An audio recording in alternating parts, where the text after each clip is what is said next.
formado por el encéfalo y la médula espinal. A su vez, el encéfalo está constituido por el bulbo raquídeo, el cerebelo y cerebro.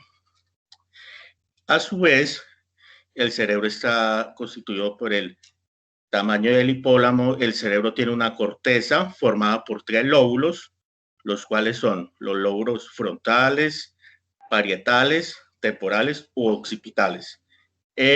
Por otro lado, el sistema nervioso central, además del cerebro, lo constituye la médula espinal. La médula espinal tiene una sustancia gris y una sustancia blanca. Tanto el encéfalo como la médula están protegidas por las meninges duramente como piedra y arenoides. El sistema nervioso central, además del encéfalo y la médula espinal, lo constituye el sistema nervioso periférico.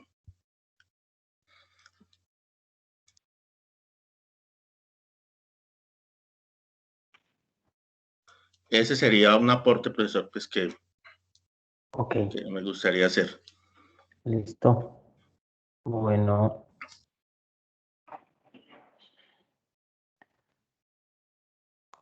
Gracias, Gonzalo. Sí, señor. Voy a complementar un poquito del sistema nervioso periférico, lo cual lo constituye el sistema nervioso somático y el sistema nervioso vegetativo.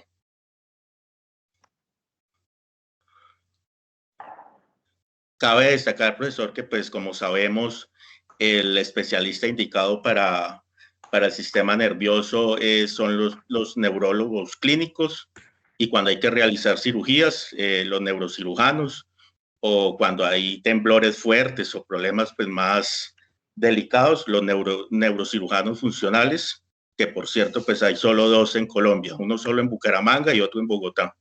Quería hacer pues, ese pequeño aporte, espero que pues, les haya gustado. Ok.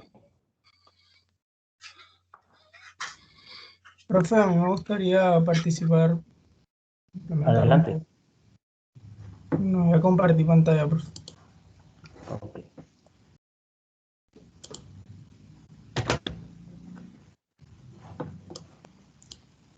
Bueno, yo decidí dividir lo que es el sistema nervioso en lo que son sus partes, en el tejido nervioso a nivel histológico, en el sistema nervioso central, sistema nervioso periférico y el autónomo. Entonces, vamos con qué es. Ya sabemos que el sistema nervioso va a ser el encargado de reaccionar a los estímulos que recibimos y a dar respuesta. Lo podemos dividir estructuralmente en lo que es sistema nervioso central, compuesto por el encéfalo y la médula espinal, así como estuvo mencionando mi compañero ahora mismo, y por el sistema nervioso periférico, es decir, toda la red nerviosa que sale de la médula espinal y del sistema del encéfalo, perdón, que serían los 12 pares craneales y los 31 pares raquídeos que salen de la médula espinal. Y funcionalmente lo dividimos en nivel somático, en el sistema nervioso somático, que sería el voluntario, y con el sistema nervioso autónomo, que es el involuntario. Ya sabemos que el involuntario lo dividimos en simpático y parasimpático, que en pocas palabras es como si uno acelerara y otro regula. El tejido nervioso, lo vamos a dividir en 2 tipos de células principales. Lo vamos a dividir en neuronas y en células de la neuroglía o gliales. Células de la neuroglía, estas son células gliales que van a ser encargadas de lo que es el sostén. En el sistema nervioso vamos a encontrar las oligodendroglía, los astrocitos, las células ependimarias. Estas más que todo se van a situar en lo que es alrededor del agujero ependimario. El agujero ependimario es ese que está en la mitad de la médula espinal, por donde pasa el líquido cefalorraquídeo. Tenemos también la microglía. Y en el sistema nervioso periférico, las células satélites en torno a las neuronas y los ganglios, y las células de Schwann. Ya sabemos que estas células de Schwann van a a producir lo que es vaina de mielina que se van a ubicar alrededor de los axones. Y las neuronas, estas se componen del cuerpo o soma. Alrededor del cuerpo y soma vamos a encontrar lo que son las dendritas. Tenemos el axón, que este sería como la ramificación más larga de las neuronas, por donde van a transmitir el impulso. Y tenemos la mielina, que va a estar, es una sustancia lipídica proteica que se encuentra alrededor de los axones. Y la podemos dividir según su función, su morfología y según el tipo de sinapsis. Pero no sé si nombrárselas. Tenemos las sensoriales y motoras. Ya sabemos que motoras siempre es la parte anterior del... O sea, el profesor de histología nos dice que todo lo anterior va a ser motor. Tenemos las interneuronas, que es como un puente por donde va a pasar información. Según su morfología tenemos multipolares, bipolares, pseudonipolares y unipolares. Y según el tipo de sinapsis tenemos que pueden ser excitadoras, inhibidoras, o sea que cortan la estimulación y no dan respuestas, y las neuronas moduladoras. En el sistema nervioso central tenemos que este se compone del encéfalo y la médula espinal. Aquí lo podemos definir en... El encéfalo está compuesto por el cerebro, el cerebelo y el tallo cerebral. Y el tallo cerebral lo dividimos en protuberancia y el bulbo raquídeo. Y la médula espinal, sabemos que es una estructura larga, cilíndrica, ligeramente aplanada en sentido antero-posterior, localizado en los agujeros de las vértebras. Aquí tenemos lo que mencionaba nuestro compañero, que es la organización del sistema nervioso central, que tanto la médula espinal como el encéfalo se van a estar recubiertas por 3 capas, que serían la pia madre, que esta va a ser la capa más interna, y, y en medio de ella y la aracnoide va a ser la capa intermedia. Entonces en medio de ella va a estar el espacio subaracnoideo, que por ahí va a pasar lo que es el líquido cefalorraquídeo.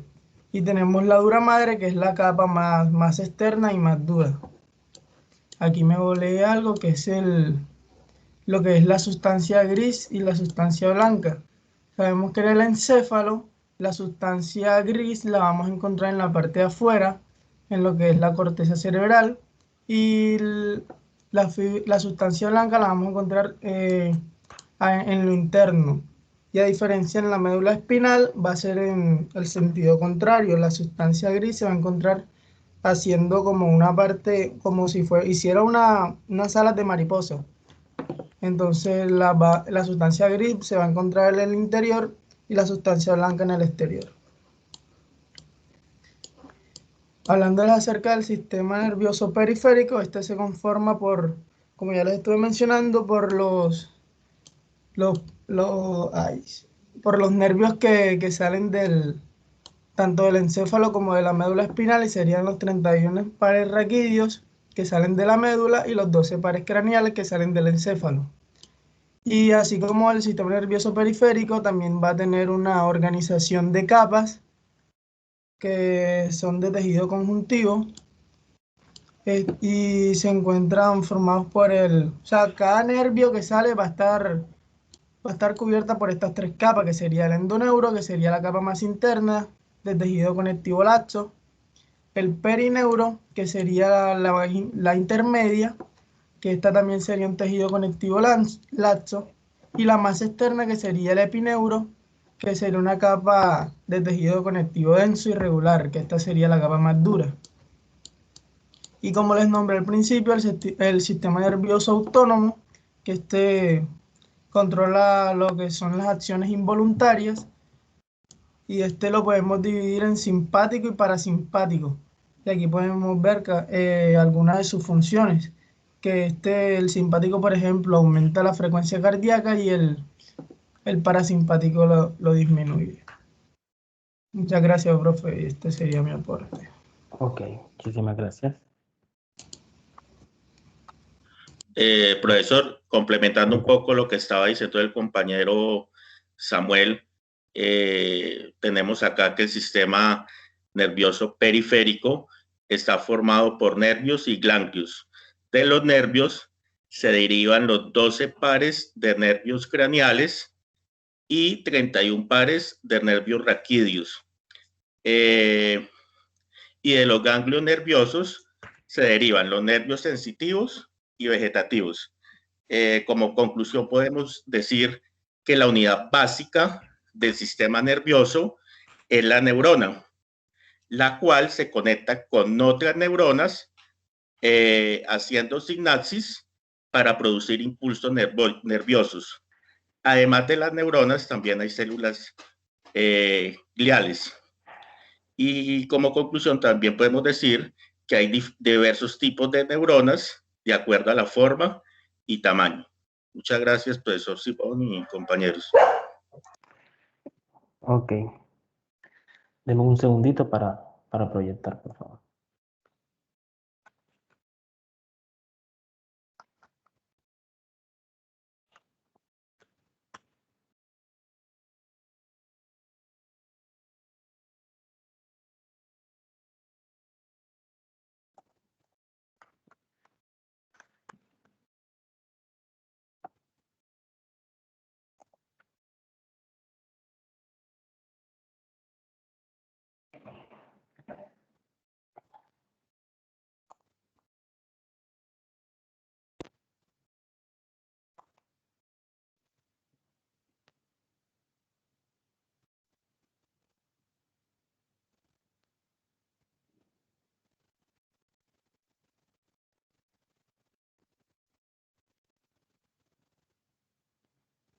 ¿Confirman, por favor, si estoy proyectando? Sí, profesor, sí, señor. Ok, gracias. Bueno, hablemos del sistema nervioso. Entonces, ¿qué es ese sistema? Entonces, es un conjunto de órganos que se encargan de controlar y regular, o sea, que es un sistema regulador. Existen dos sistemas reguladores en el organismo. Uno es el sistema nervioso y otro es el sistema endocrino, el cual van a ver ustedes en el módulo de anatomía 3. Es otro sistema regulador, lógicamente que hay unas diferencias entre ellos, la forma en que actúan, pero también actúan de manera coordinada entre ambos. Este sistema nos relaciona con lo que es el medio externo y el medio interno. Ahora, yo pregunto, cuando hablamos de medio externo, ¿a qué nos estamos refiriendo? Si ustedes escuchan en su medio externo, ¿qué creen ustedes que es ese medio externo?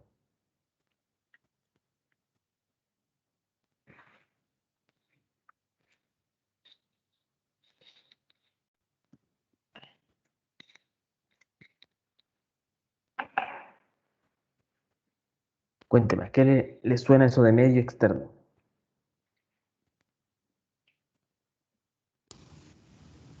Pues sería todo aquello fuera de nuestro cuerpo, eso que... Ajá. O sea, que sería el medio ambiente, ¿cierto? Ujú. Medio ambiente. Sí, señor, sería la temperatura, la humedad, la Ajá. luz, los Ahora, microorganismos.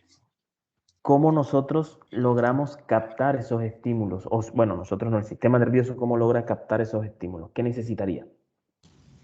Los nervios. Para captarlos, seguro. Neurona sensitiva o Mm, aferente. ¿Seguro? Bueno, vamos a ponerle otro ejemplo. Yo quiero saber en mi carro cómo está el nivel de batería, cómo está el nivel de aceite, cómo está mm, la emisión de gases, a ver si está dentro de los límites. ¿Cómo registra eso el computador del carro? ¿Qué necesita?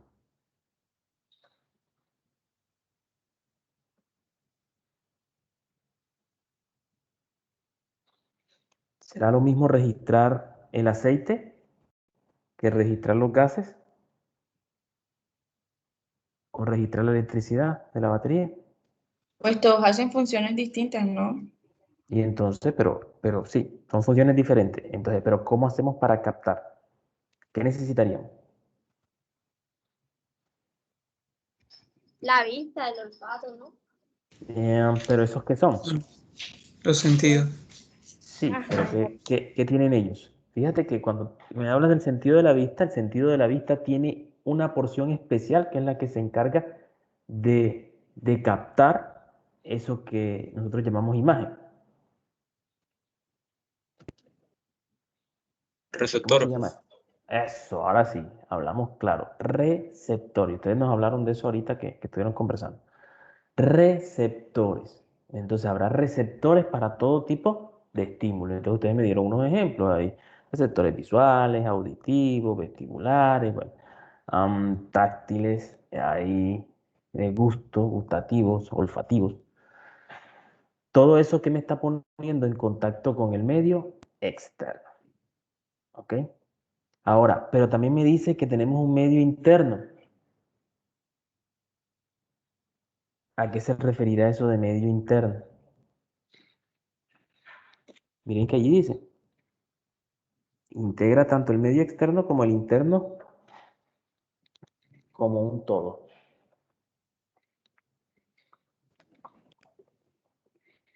Puede ser lo que hace parte de nuestro organismo.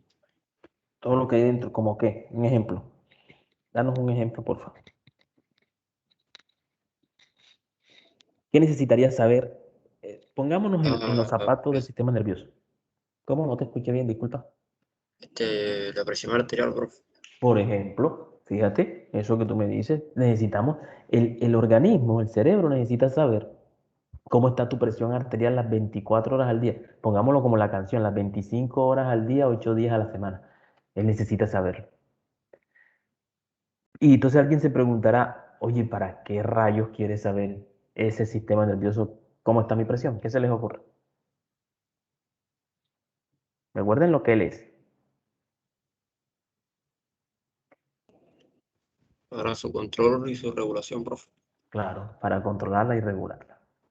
Entonces quiere decir que nosotros, la presión arterial se puede elevar en cualquier momento. Y habrá mecanismos, ya entonces para que vayan teniendo una idea, de cuando vengan y pasen a otros niveles dentro de su profesión, de su carrera universitaria, y se vayan dando cuenta que aparecen en otros niveles, eh, aparecerá entonces por qué mi organismo, a pesar de que mi presión arterial se eleva en ocasiones, yo no me doy cuenta, pero el organismo sí se da cuenta porque él debe saberlo.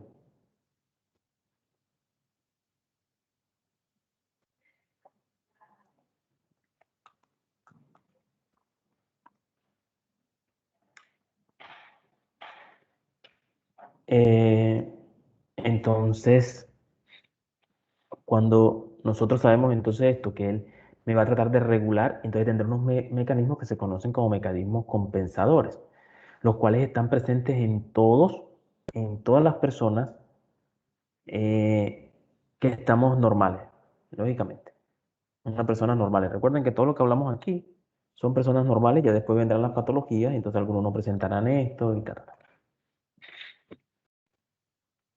Ok, entonces, personas normales que estamos eh, realizando esta compensación. Ok, ahora, alguien preguntará, ¿y entonces por qué una persona llega a padecer hipertensión arterial? Ok, porque estos mecanismos compensadores llega un momento en que ya no surten efecto. Como cuando alguien está boxeando, sí, el otro boxeador es como mejor y le está golpeando y él se cubre, pero ya llega tantas veces que le dan golpes que él ya su cubierta, eso que le dicen la guardia, con los puños arriba, los brazos arriba, los baja, ya deja caer sus brazos y recibe todos los golpes ya resignado, dice, no, ya no aguanto más. Eso más o menos ocurre en el organismo y ahí es cuando aparece la hipertensión arterial como patología. ¿Ok?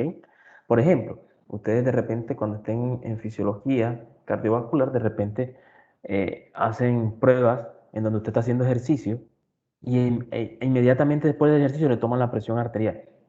O si tienen los equipos, pues podrían hacerlo durante el ejercicio y se dan cuenta que su presión está por encima de los valores normales, está haciendo una hipertensión. Ahora, pero ese mecanismo es un mecanismo compensatorio a la exigencia de oxígeno que le está pidiendo su cuerpo.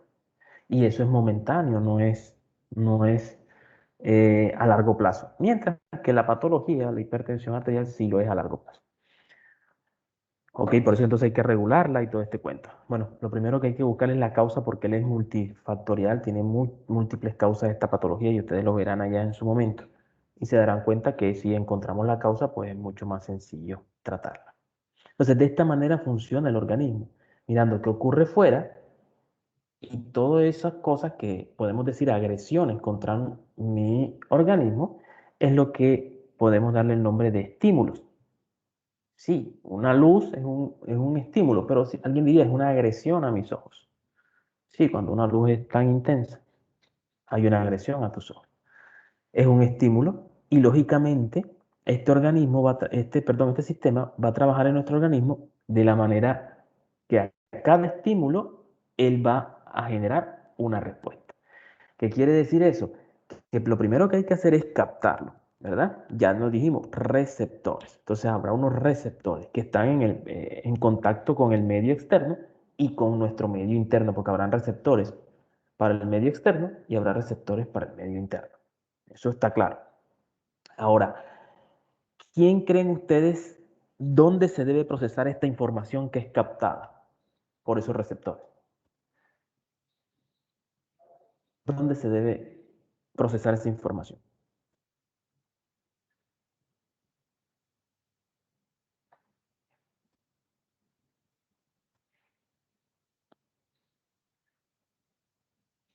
Cuéntenme.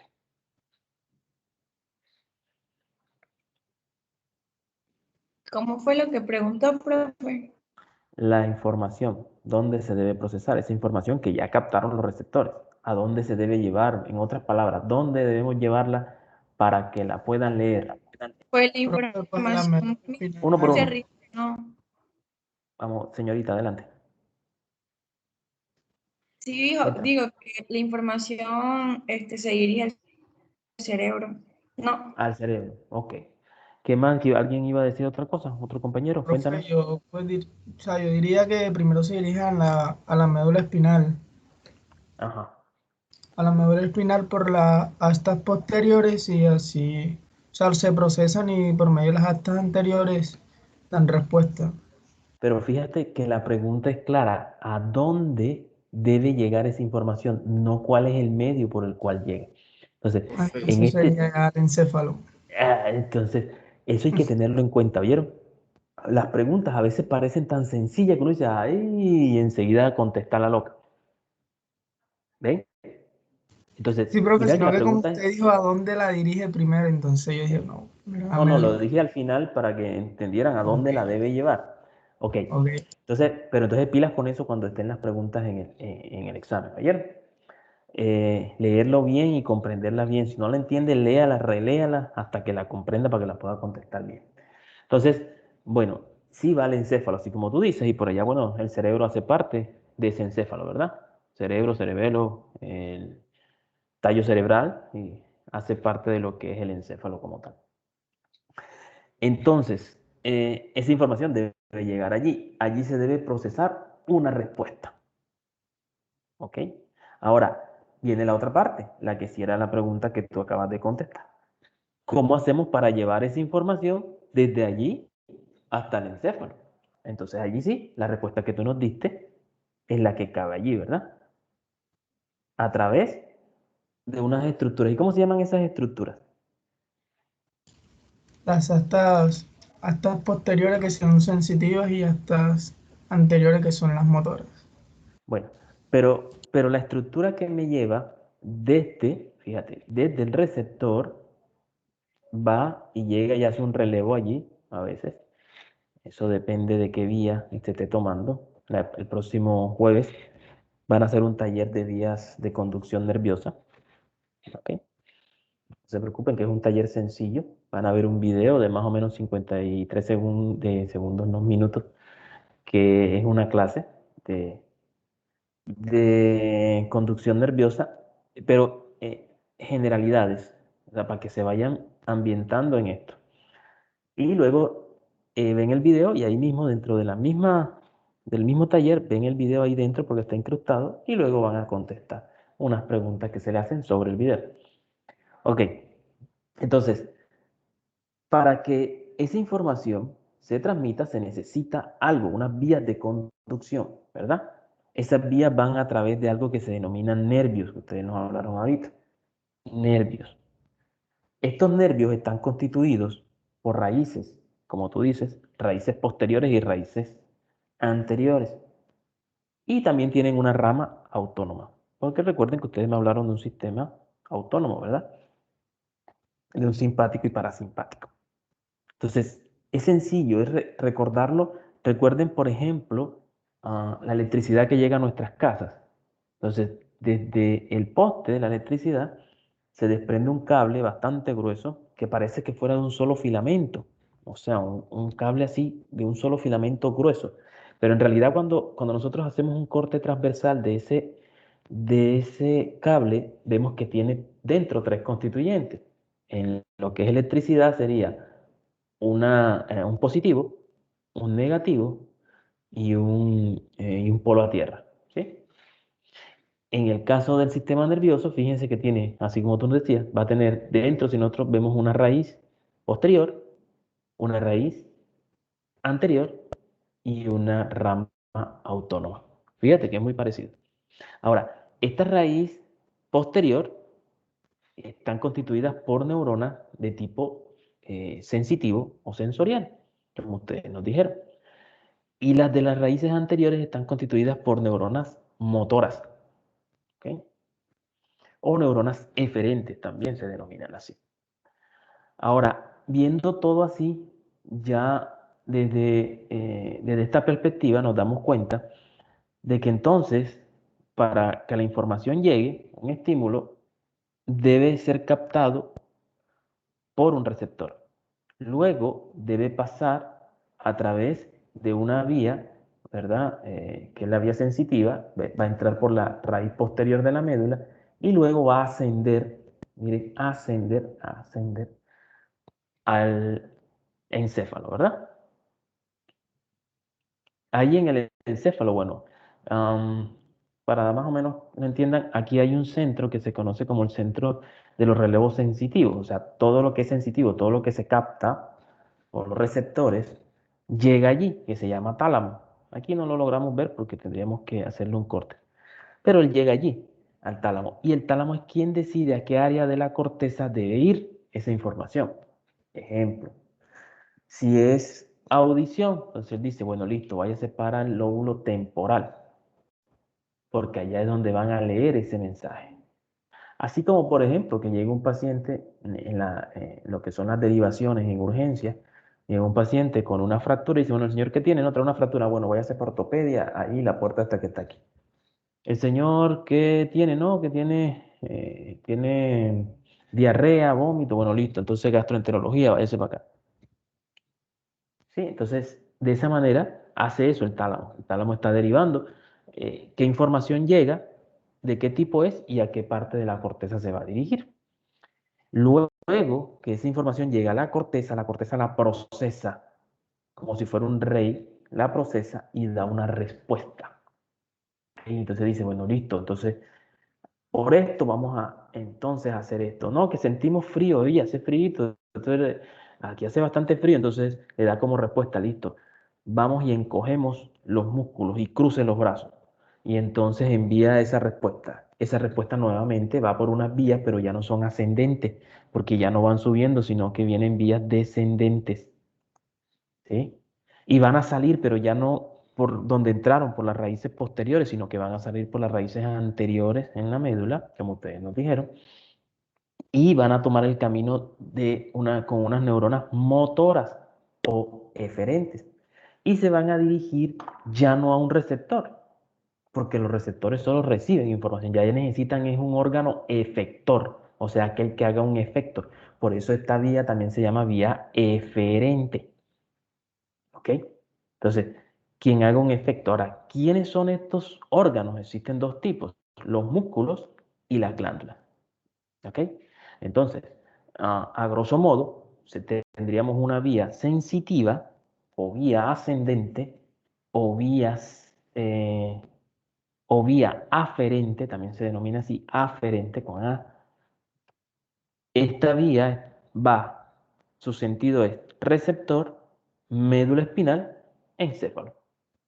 Ahora, la vía, ¿sí? ¿Iba a decir algo? La vía descendente, no te escucho entrecortado. Hola, hola.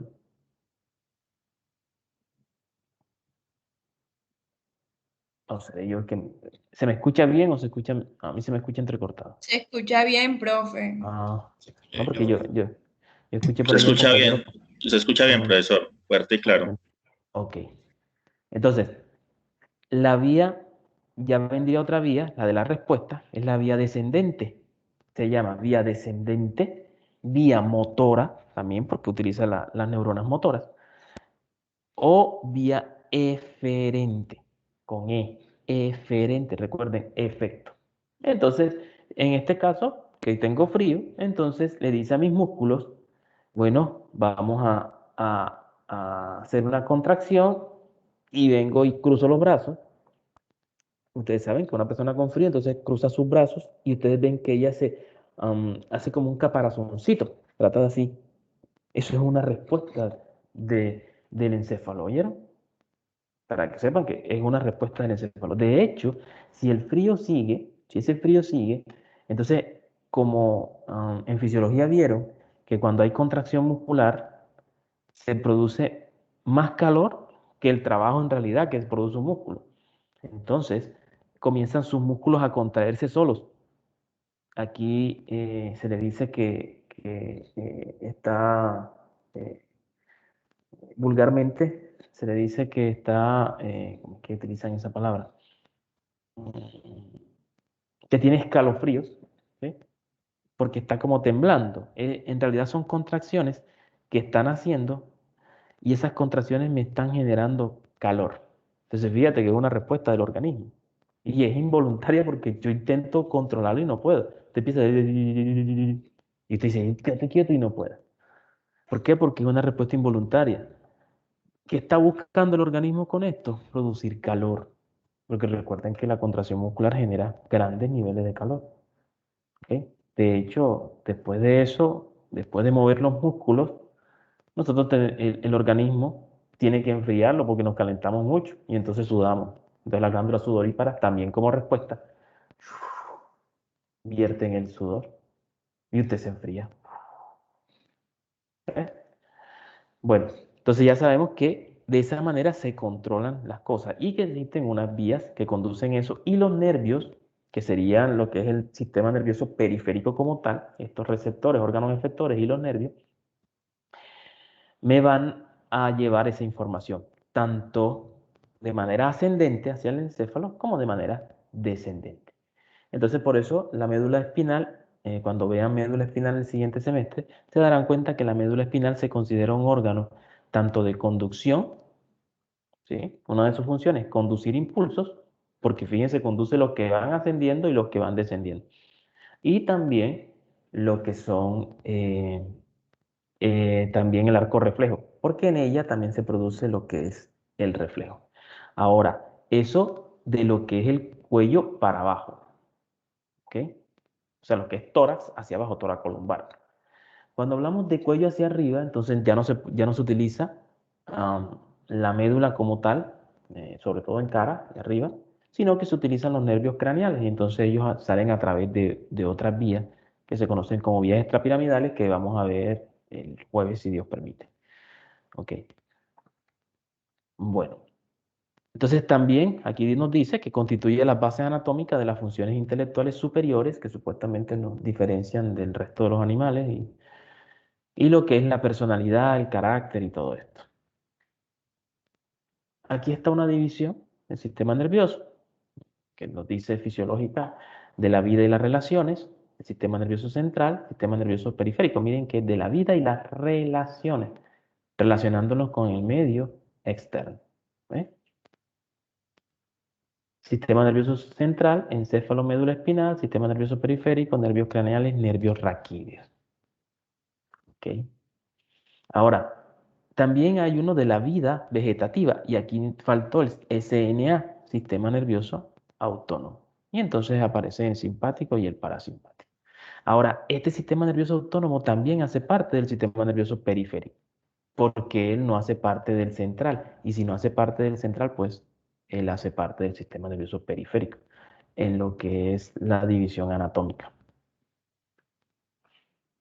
En la embriogénesis, pues ya me imagino, como hablaron de histología, me imagino que ya esto lo vieron, de cómo se forma a partir de esa placa neural, cómo se va invaginando, se forma un surco, luego unas crestas, sí, se producen las tres vesículas, ¿cierto? El prosencéfalo, el mesencéfalo y el romboencéfalo. Luego, después de esas tres vesículas, dos de ellas, el prosencéfalo y el romboencéfalo, también se subdividen y van a formar, bueno, el mesencéfalo permanece igual, una sola vesícula, y entonces van a quedar 5 vesículas, que son el telencéfalo, el diencéfalo, el mesencéfalo, que quedó como igual, y el metencéfalo y el mielencéfalo. Entonces miren, 5 vesículas. Luego de esos se van a formar, del telencéfalo es que se van a formar los hemisferios cerebrales, así que cuando estamos hablando de hemisferios cerebrales, lástima que no tengo aquí una imagen en donde aparece como una cabecita, que sería el diencéfalo, y a los lados aparecen unas orejitas como de Mickey Mouse, que serían el telencéfalo como tal. De ahí se van a formar los hemisferios cerebrales. Y en el diencéfalo, pues se va a formar lo que es el tálamo, el hipotálamo. En el mesencéfalo, pues los pedúnculos cerebrales, los tubérculos cuadrigéminos. En el metencéfalo se va a formar la protuberancia y el cerebelo. Y el mielencéfalo va a formar lo que es el bulbo raquídeo. Fíjense que la porción caudal de ese tubo neural, desde un principio es la porción caudal y va a seguir siendo siempre caudal hasta que se forme lo que es la médula espinal. Aquí más o menos tenemos cómo comienza todo esto y cómo se van dando las diferentes vesículas, las 3, las 5 vesículas, y va transformándose hasta que llega a ser de esta manera. Bueno, vamos a hablar del tejido nervioso. Entonces el tejido nervioso, esas células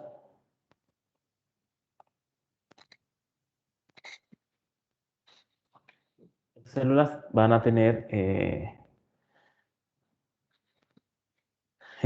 unas ciertas divisiones. El sistema nervioso pues pertenece a los 4 tejidos, ya que ustedes lo vieron en histología, pues a los 4 tejidos principales o tejidos básicos, ¿verdad?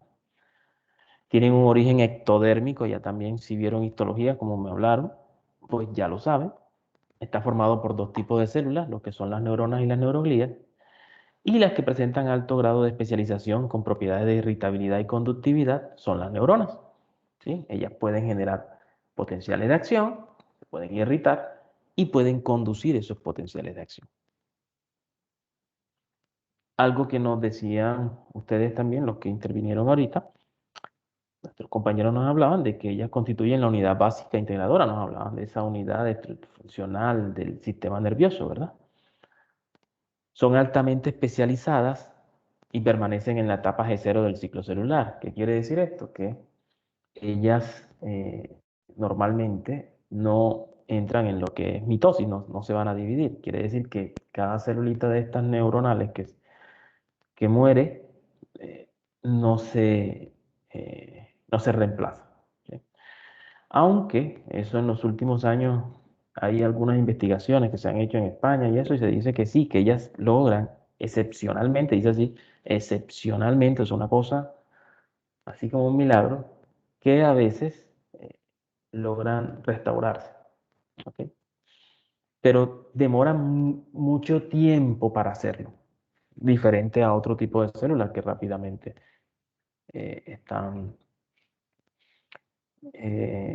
se pueden regenerar.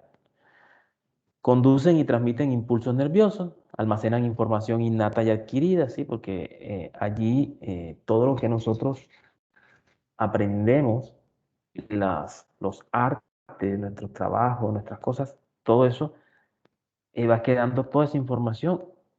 Y cuando nosotros transmitimos nuestros genes a la siguiente generación, le transmitimos eso que hemos aprendido. Por eso alguien dice, pero fíjate cómo los chicos de ahora tienen más facilidades para lo que son la cuestión de las nuevas tecnologías. Pues claro que sí, porque ya ellos llevan cierta información innata que nosotros le brindamos. ¿Ves? Y lógicamente aquello que vamos adquiriendo, aquello que vamos realizando nosotros y que aprendemos, también se lo vamos a pasar a nuestros chicos. Y ellos también van a recibir esto innato que ya viene como precargado, como cuando usted compra un aparato, un computador y ya viene con unas app precargadas. Aquí viene innato. Y luego aparece adquirido. Entonces lo que ellos van adquiriendo y eso se lo pasarán a la siguiente generación y así sucesivamente. ¿Ok? Eso se llama... ay, ahora se me olvidó el nombre.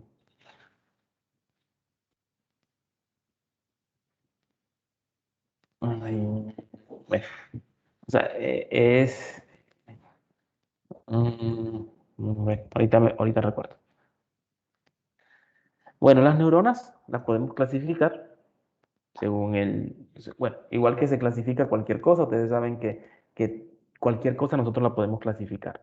Y las clasificaciones pueden ir desde colores, formas, sabores, olores, o sea, nosotros podemos clasificar cualquier cosa de diferentes puntos de vista. Por eso, cuando clasificamos, cuando nos piden una clasificación, por ejemplo, si me piden a mí clasificación de las neuronas según el número de prolongaciones, yo no me puedo salir de estas que están aquí.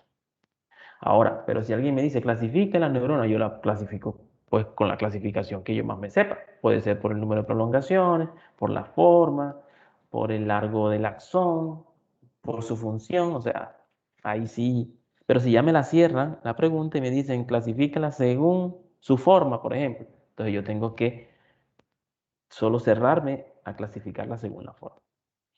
Entonces, por el número de prolongaciones pueden ser unipolares, ¿verdad?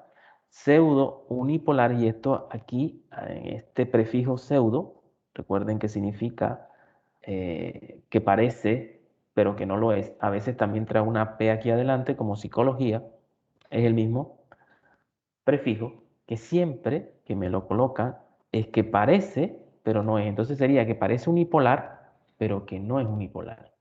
Pero a simple vista parece. Entonces se llama pseudo unipolares, bipolares y multipolares. Aquí vemos ejemplos. Bipolares, dos polos. Multipolares, que es la que más conocemos nosotros, la que nos dibujan desde primaria. Esta de forma estrellada, que también tiene una forma estrellada. Ahorita que veamos la forma la veremos. Y las pseudo unipolares, miren, aquí tenemos el cuerpo o soma y vemos que es como un solo polo, pero en realidad no es uno solo, son dos polos por lo menos. Y aquí vemos el axón del que ustedes hablaron, que ahorita veremos.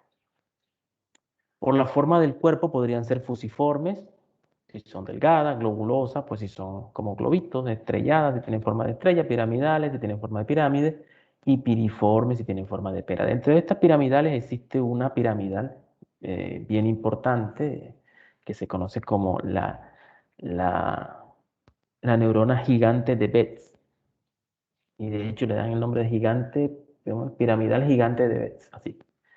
Neurona piramidal gigante de Betz, que se encuentra en lo que es el área porrolándica, el área sensitiva o somestésica, que es donde llegan esos impulsos, esos estímulos, perdón, sensitivos, que vienen de lo que es el tacto, de todo lo que es el tacto. Entonces llegan a esa neurona y ella es piramidal, pero a diferencia de las otras piramidales, ella es gigante. ¿Okay? Y de ella entonces es que se genera, perdón, en el área motora pre-rolándica, y de ella es que se generan esas respuestas, las respuestas motoras. Bueno, aquí tenemos, bueno, aquí las tenemos, miren, piriforme, estrellada, piramidal, fusiforme. Según la longitud del axón, pueden ser Golgi tipo 1, las que tienen axón largo, y Golgi tipo 2, las de axón corto. Recuerden que hay unos axones que son más largos que otros. ¿Ok?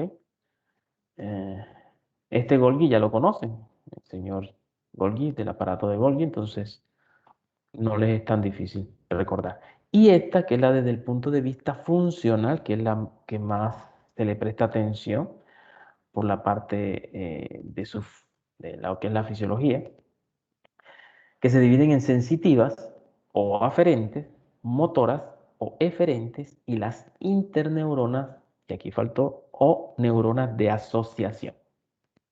Ya vimos que las sensitivas me captan los estímulos, ¿verdad? Tanto externos como internos. Y a través de ellos, de estas neuronas, va lo que es la vía aferente o ascendente o sensitiva, donde llega al encéfalo. Y a través de las vías motoras o eferentes, de las neuronas también, que las conforman, son motoras o eferentes, de esas vías que también se conocen como vías descendentes, allí van lo que son las respuestas a esos estímulos que se captaron en la sensitiva. Las interneuronas, como su nombre lo indica, entre neuronas, me está diciendo, o neuronas de asociación, me está diciendo que ellas me asocian a la vía sensitiva con la vía motora. ¿Ok?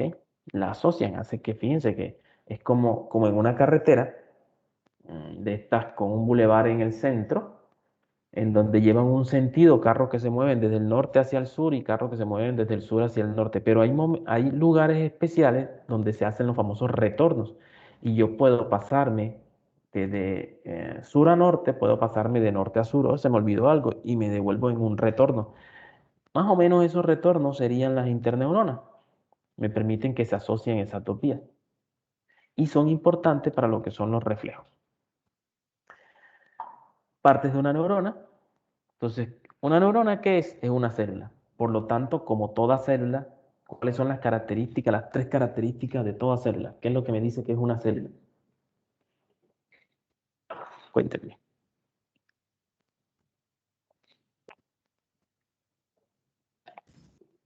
La unidad funcional y reproductiva de todo ser vivo. Sí, eso es la definición. Pero, ¿cuáles son las características que, por ejemplo, si a ti te colocan en un microscopio, mira ahí, ¿usted qué ve? Profe, Tú puedes. el núcleo, citoplasma y la membrana. Ok, esto, membrana celular, núcleo y citoplasma. El núcleo puede estar rodeado por una membrana nuclear o puede que no. En el caso de esta célula, ¿cómo sería?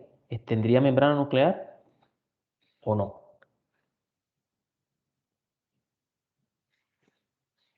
En otras palabras, ¿sería eucariota o procariota?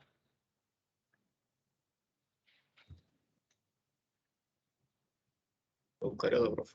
Eucariota, porque todas nuestras células son eucariotas, ¿verdad? Y ahora solo para que recordaran un poquito biología. Listo, entonces tenemos una neurona que tiene todas esas estructuras. Tiene una membrana celular, tiene un núcleo, tiene un citoplasma. Listo. Eso me dice que es una célula. Ahora, pero esta célula es neurona, o sea que tiene unas características que la hacen diferente de las demás. ¿Cuáles son esas características? Estas que tenemos aquí. El axón o cilindro eje, que ustedes me hablaron, que era único, el más largo, y las dendritas, que también son prolongaciones, ¿ok? Pero que están en mayor cantidad que el axón. El cuerpo o soma es donde aparecen todas esas estructuras, la membrana celular, el citoplasma, el núcleo. A eso es lo que llamamos cuerpo soma. ¿Ok? Mírenlo aquí. Características especiales de él, pues que presenta lo que son los cuerpos de Nils, que están en abundancia y no son más que ribosomas que están allí en el citoplasma. Las mitocondrias, que también son abundantes, tienen lógicamente, los demás organelos citoplasmáticos, ¿verdad? Pero aquí hago énfasis en las mitocondrias. ¿Por qué habrá tantas mitocondrias? Y ven que no es mentira, vamos a mirar ahí está. Recuerden que estas estructuras que parecen unos panes, si se acuerdan que siempre nos los dibujan como que así, desde que yo era niño dibujan eso así. como unos pancitos. Son mitocondrias y fíjense que hay bastante. Ahora la pregunta sería, oye, ¿por qué hay tantas mitocondrias ahí en esa neurona? En una neurona, ¿por qué hay tantas mitocondrias? ¿Qué se les ocurre?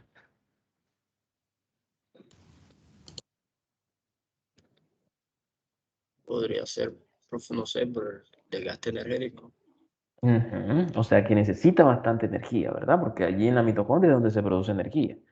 Y recuérdenme que se me olvida, ¿cómo es que se produce esa energía? ¿Qué se necesita? ¿Qué ingredientes se necesitan para producir energía? Para producir ATP ahí en la mitocondria. Sí, Oxígeno y qué más. Hay otra cosa.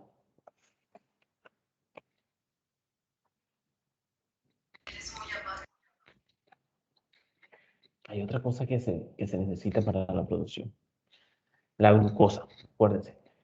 La glucosa y el oxígeno me genera ATP. Hay en un ciclo que se llama ciclo de Krebs, que ustedes creo que van a ver en bioquímica. ¿Cuándo les toca a ustedes bioquímica? El próximo semestre. profe, Ah, en este que están viendo, el segundo o en el tercero. sí, Ah, son bueno, segundo. ok, entonces allí vieron ese ciclo y cómo con glucosa y oxígeno se produce energía. También se puede producir sin oxígeno, ¿verdad? La glicólisis anaerobia, pero genera unos productos de desecho ahí, el ácido láctico y eso, que generan ciertas cositas. Bueno, pero eso no es el tema de nosotros. Pero aquí tenemos entonces esto que ustedes ven, estos puntitos negros, son los cuerpos de NIT, que no son más que ribosomas. Y recuerden que los ribosomas tienen ARN, nos ayudan a la producción de proteínas. ¿Ok? Entonces, fíjense que la neurona es una célula que, así como tú dijiste, tiene un gran gasto energético. Quiere decir que cuando nosotros estamos estudiando, estamos creando cosas, ¿sí? Estamos haciendo innovación, se está gastando bastante energía. Y por ende, entonces ustedes ven que les da hambre. Dice, pero acá, ¿cómo así? Yo pensé que nada me daba hambre cuando no hacía ejercicio. Estás haciendo ejercicio para tus neuronas. Y ellas necesitan bastante energía para funcionar. De hecho, cuando la energía está escasa, fíjense que de los primeros tejidos que sufren daño es el tejido cerebral.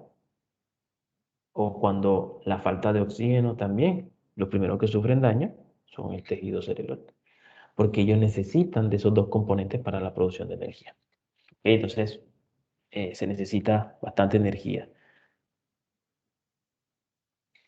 ¿Qué más tiene? Bueno, entonces tiene ah, esas, como diríamos, esas partes que son las dendritas, que son las especiales, las que le da la diferencia, porque si nosotros vemos, oye, membrana celular, núcleo y citoplasma, no podemos decir que son neuronas, nada más decimos una célula, para falta averiguar cuál es, entonces empezamos a mirar cuáles son sus características. Entonces miramos dendritas, son cortas, múltiples y tienen bastantes ramificaciones. De hecho, tienen también dentro de ellas mismas unas famosas espinas dendríticas en su superficie, son unas protrusiones que están allí en esas ramificaciones de la dendrita. Eh, Su función, que es lo que es recibir, o sea, es un receptor de impulsos nerviosos. ¿De quién? De otras neuronas. O sea, ella recibe los impulsos nerviosos que generan otras neuronas. Fíjense que no me dice, ella emite, por ejemplo, si alguien le dice, no, la dendrita esa emitió un impulso nervioso, entonces tú dices, no, ven acá, espérate un momentito, que las dendritas no emiten impulsos nerviosos. Las dendritas solo receptan dichos impulsos.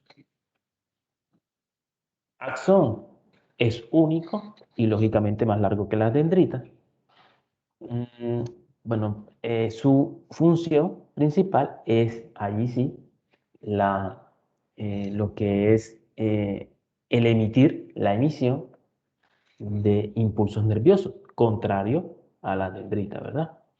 Ahora, pero él tiene ciertas particularidades que luego veremos ahorita que hablemos de sinapsis.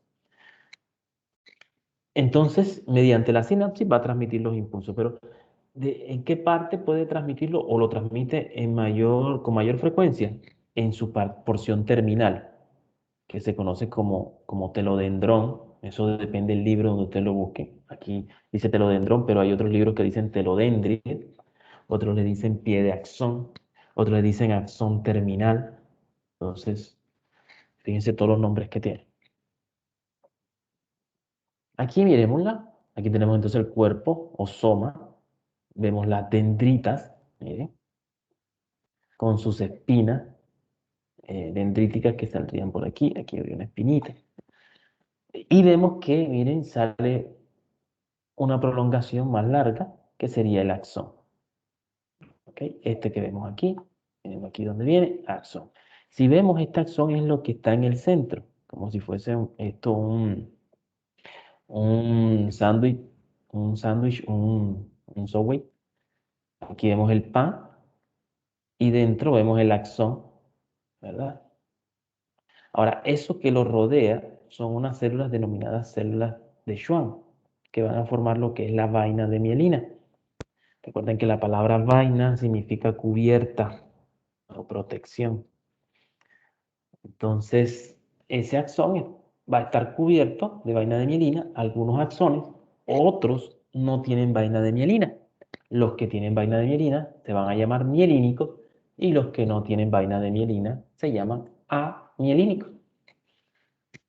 Ahora, veremos después que esto es bien importante para algo. Aquí vemos dónde está ese axón terminal, mírenlo. Aquí tenemos el axón terminal o pie de axón o telodendrio o telodendrón. Y luego allí se va a producir lo que es una sinapsis, ¿verdad? Aquí vemos nuevamente un axón cubierto con su vaina de mielina. Miren, el axón es este azul. Miren que hay unos puntos que no tienen vaina de mielina, que se denominan nodos de Rambier. Y estos puntos son bien importantes para la velocidad del impulso. Si cuando la vaina de mielina no existe, o sea, en un axón amielínico, ya les dibujo acá, en un axón amielínico, vamos a suponer que aquí no hubiese mielina. Entonces, el intercambio, porque recuerden que todo esto se da a través de que entra sodio, ¿sí? Que cambia el cambio, la despolarización de la membrana, que ya han visto, el cambio de positivo, de negativo en la parte de dentro a positivo, y de positivo en la parte de afuera negativo. Entonces, esto sería así de esta manera, haciéndose este intercambio así más o menos, como si nosotros estuviéramos caminando. ¿Ve? Mientras que cuando hay vaina de mielina, entonces como aquí esta vaina de mielina me está protegiendo y me está sirviendo como de aislante, entonces el intercambio ocurre aquí y luego ese intercambio va a ocurrir donde está el otro nodo de Rambier y luego va a ocurrir acá en el otro nodo de Rambier. Esto hace que la velocidad del impulso aumente. Entonces esos nodos de Rambier son responsables de ese aumento de esa velocidad, ¿eh? Porque se da el impulso saltatorio y no se da de esta manera. Recuerden que saltar es como correr. Cuando nosotros corremos, lo que hacemos en realidad es saltar, damos saltos. Y lógicamente nos vamos a trasladar mucho más rápido, o sea, con mayor velocidad, que cuando caminamos. ¿Listo? Eso es algo sencillo.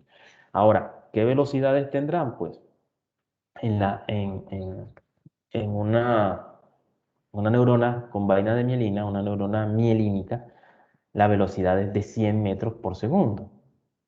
100 metros por segundo es más o menos en el metropolitano ir de un arco al otro, en lo que uno dice 1. Y en una amielínica,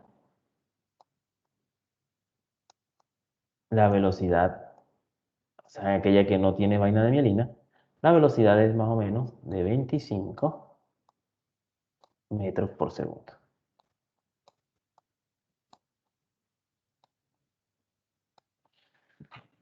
Entonces, fíjense cómo es 3 veces mayor la velocidad si tenemos vaina de mielina con sus nodos de Rambier.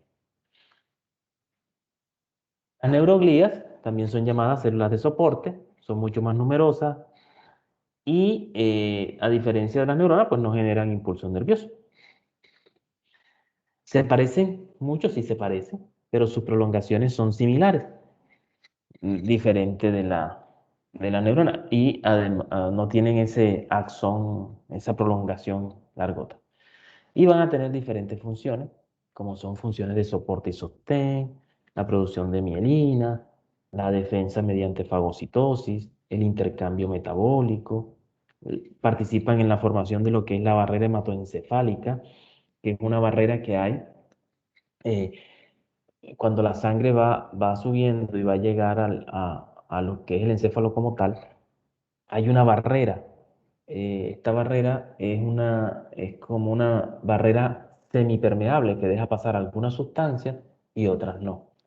Ahora, esta barrera es bien importante porque va a impedirle el paso a sustancias dañinas o potencialmente dañinas o que piensa que no deberían pasar. Y para nosotros, cuando estudiamos farmacología, es bien importante porque si nosotros queremos darle tratamiento en el encéfalo a alguna persona, necesito utilizar medicamentos que atraviesen esa barrera hematoencefálica. Porque si utilizo un medicamento, puede ser el más costoso de este mundo y el mejor medicamento, sí, pero no atraviesa la barrera hematoencefálica, el tratamiento no va a hacer efecto. Porque el mismo organismo no lo va a dejar que llegue al encéfalo. Cuando llegue allí, lo va a retener. Y entonces el encéfalo va a estar sin cobertura de ese medicamento. ¿Ok? Entonces, cuando estudiamos farmacología, aprendemos eso. Aprendemos, oye, ¿cuáles medicamentos atraviesan la barrera hematoencefálica? Mire. Entonces vamos aprendiendo eso, ¿ok? Pero es bien importante. Liberación de sustancias neuroactivas, también otra función. Y la guía de la migración celular durante el desarrollo embrionario. ¿Cómo es esto? ¿Cómo funciona esto de esa guía? Pues sencillo. Es más o menos como cuando estábamos en el colegio y decían los viernes de actos cívicos, decían, por ejemplo, 11A, aquí una fila, 11B, 11C, 11D, y hacíamos una fila. Entonces ahí había alguien que nos estaba guiando, ¿verdad? Así hay células de la neuroglía que guían a otras células que van a generar, por ejemplo, más o menos sería así. ¿Dónde están las células que van a formar el cerebelo? Entonces las células miran un papelito y dicen, a mí me toca cerebelo, ya hablamos. Bueno, vengan para acá, reúnanse. Y entonces van formando el cerebelo y así. Entonces, esa es la guía que ellas hacen. Van guiando a otras células que son células embrionarias que van a formar los diferentes órganos del sistema nervioso. Aquí, cómo se forma la vaina de mielina.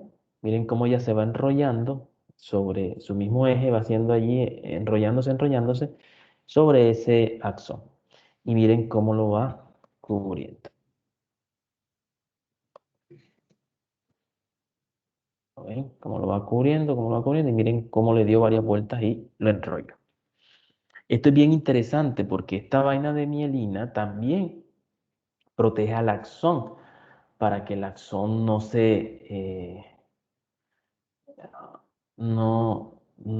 genere un potencial de acción. ¿Sí? ¿Cómo así? Ustedes ven que los cables, por ejemplo, los cables de electricidad que están en casa, los vemos que tienen una cubierta, por dentro ellos son de cobre, pero por fuera tienen una cubierta de colores. Esa cubierta hace que usted lo pueda tocar, ¿cierto? Pero si esa cubierta desaparece, usted ve que entonces hay lugares en la casa en donde usted toca la pared y de pronto la pared le pasó corriente. Usted dice, ahí me pasó algo de corriente, sentí algo de corriente allí. ¿Por qué? Porque esto no tenía esa protección. Algo parecido ocurre en nuestro organismo cuando la vaina de mielina no está en ciertos axones que sí debería estar o que está muy disminuida. Se producen las famosas fasciculaciones. Usted ha visto que a veces el ojo le comienza a moverse el solo y si hace así como, y te dicen, miércoles, las chicas sobre todo dicen, miércoles, ahora te va a pensar que yo estoy picando el ojo y le estás haciendo así, en un muslo puede ser, en un brazo, usted ve cómo hacen unas fasciculaciones, que vulgarmente lo conocen como tics, que no se llama así, y que antiguamente decían que cuando eso ocurría era porque te habías comido algo que un ratón lo había orinado o algo así. No, tiene que si le orinó un ratón, Dios mío, pues, que le ocurra a uno eso y no una una leptospirosis, ¿verdad? Mejor, ojalá fuera así. Pero no se debe a que esta cubierta se va desgastando, porque esta cubierta se produce lipídica y se produce con una vitamina que es la vitamina B6, ¿sí? La piridoxina. Entonces, que está dentro del complejo B, está, cuando ella está disminuida, pues lógicamente la producción de esta vaina también va a estar disminuida. Por eso en estos pacientes entonces se les envía complejo B o se les envía la piridoxina como tal, para que mejoren esta condición. Entonces, fíjense que sí tiene algo que ver. Cuéntame. Disculpe, ¿cómo se llama lo que usted dice que no se denominan TIPS, sino cómo? Que no lo escuché. Fasciculación. ¿Te acuerdas que un músculo tiene fascículos? Gracias. Sí, sí, es que como usted dice que no se llamaban TIPS y uno por lo general les dice así. Eso, ¿no? Porque uno se acostumbra a darle esos nombres. Por ejemplo, si tú le vas a decir a alguien, mire, usted tiene una fasciculación, entonces no te va a entender. Entonces tú le dices, tiene una fasciculación, pero vulgarmente eso se llama, o ustedes le dicen, tics, para que ellos entiendan. Pero uno debe conocerla, cómo es el nombre, ¿oyeron?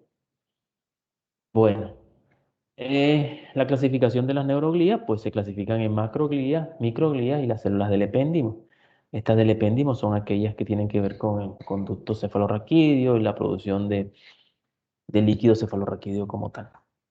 Aquí dentro de las macroglías aparecen las oligodendroglías, los astrocitos, que pueden ser protoplasmáticos y pueden ser fibrosos. Eso en el sistema nervioso central. Y en el sistema nervioso periférico aparecen las células de Schwann, que son responsables de la formación de mielina, ya la vimos.